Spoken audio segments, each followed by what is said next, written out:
Asantini Online Radio, your number one in all things Asante man. Culture, traditions, and people. Tune in and enjoy. Phone na kwaba me Asantini Media eso ene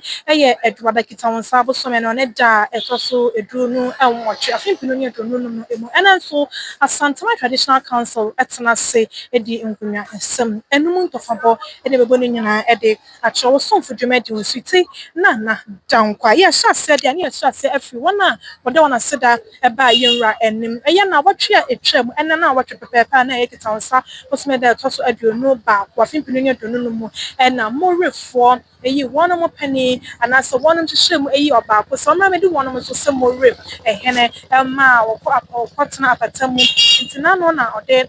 ne soye eba yenra en mo be so etwe yenra pempe de morefo enya wono ehene ne din eye na jamfi kumanyini sapon ono ene pempe me no kasa de oye monre ehene ene dai wode na seda eba da yenra ya to so de achiasefo so de wono aseda eba ya achiase hene na no susubu no agema otoso mienu na watwe mienu sene ena ono so ba ebeso etre yenra ena afenso ta no so hene enso ba beda asena na woten ba afo akomia na woten ba afo akomia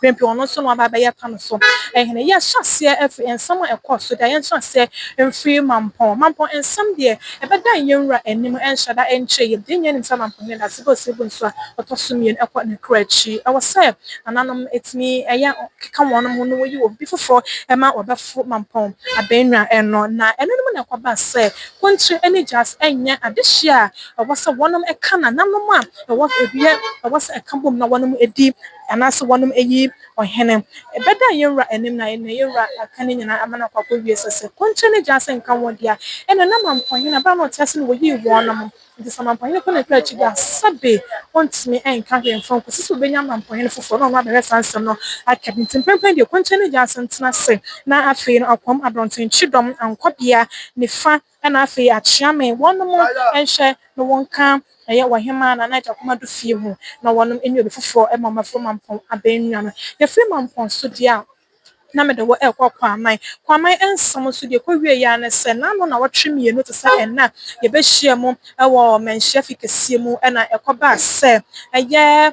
abusua enan anase fie nan a wo hwemu eyi de hye efri mu no wono mo ente wono mo ase ebisi miensa ebisi enan na yenra so say miensa say ye nan mu a mo fie ye yi de hye efri mu no munie mu ana mo gina mani mu no hwan na mo pese odi ade na mo popo odi na yenra se ne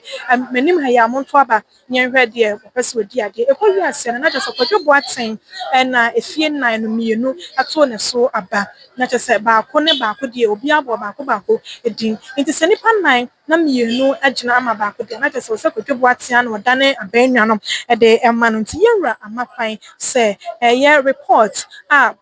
odane edema akuma wo man hene na nanom bi aka wo so mo kware sansem no mo ne ba ye no mo nyina ditumi se kwadwo aten de mo ne ho asem bi aka timpepe de yenra edane ama wonom so mo nkwa tena patam na afi ebraso a akosai akira kwaman na fode nso ya pa no so aba yenra enire edane kwaman ekro no ede ahye ne nsa afi ye free kwaman dia na ye de wo elko agona ensensam no de na emu eden papa nenso na yenim se yenra de we kokomota yansa no emo asama eden akire so bre so yentimi kan eno na yenra etimi kan agona ensam no ebepie mo no na hyese agona man hene efri mu no yenyina yenim so hene free mu dia ye ne doti ye nyina wi na ye yi obi foforo ekowi ase na de se fie mienu e de hye efri mu oba ko se da bi enye we mu fie na wo se yi de hye efri mu na yenra sesa na tede obi afa no busuadua emra obi ade no busuadua eba ma yenra hwehwehwe mu a ema busuan nyina ekobenkunu yi oba ko so won kono nkotena apatam ampa odiade ema make say sa wo hene no efri mu ofri mu no na obosi esi wo hene efoforo na chese wo sa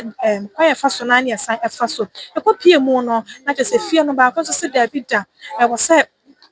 ba ko fie na do egu ye no fum de o se yi edi free ye no ye fie ekohwehwe mu ana yewra eye sa na te de obi asa fa busuadua ma san de busuadua ko na asa ba mo hwehwe mu a ewie kama ewie mu ewie ye no na chese ba ko a odi bem no odi nkuguo no yenwura agye ogye to mu so wade nkuguo no wona edi bem no se dabi e wo sesa afie na yenwura yi di hye free modi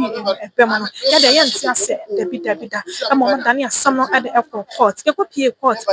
stages me sanya high court supreme court na court mo de nsam no ekọ na wa hwe yenwura edi yenwura court ana yenwura no wona makasa bia so mo nya de wo mo ya no nya fam mani amanye mu fam na nso da ekọ court na cha so bia no betimi ene yenwura atwe manson nti se na de o mo de wono dipim ebre yenwura ma afa mo de dwanto akwakosi tapaman na so sai madama onka be ma yenwura e se yenwura echemu a eda wa hina wo free mu no ebe so sa da na e na mo mpon bosom a eda agona akonwa no ho no ayiwa nti na just efie no mo de nsan kokoto ma na afa ye bosom e de asim to mo kwa bosom no fama nsan na de wo bia no yenwura ahye na wakenti e hwe no mo kwan se asantima setena e twato na na se be san hwebio sanse mo nyina e be san abepiem ena we ena nsama e be piem e wo manhia afikesi mo hwe ya me asantene media so Facebook, YouTube, TikTok, like into media shama for Fransan Kabi. Adventure ni person bi adu comment section ni be jono subscribe page no. E dey am my osomfo sweetie nana dan kwakuru nyina na da so show enemy producer Prince Asamoah